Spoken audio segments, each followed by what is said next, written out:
Tambul mouth freshener जे संक्रांतीमध्ये आवर्जून केले जाते।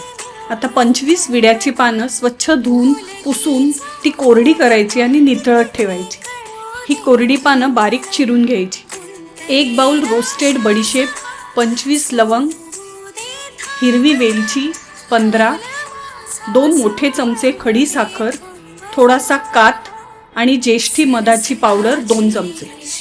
हे सर्व मिक्सरमध्ये कोर्स अशी पावडर करून घ्यायची आहे आणि ह्यातली अर्धी पावडर काढून घेऊन त्यात मी हे जे विड्याची पानं कापून ठेवलेली ती ग्राइंड करून घ्यायची। आता उरलेली जी पावडर आहे त्यात हे सर्व मिश्रण छान एकजीव करून घ्यायचं आहे। त्यातच आपल्याला थोडासा चुना ॲड करायचा आहे। मी ग्राइंड करताना विसरली, आता आपण तो थोडासा अगदी ॲड करूया।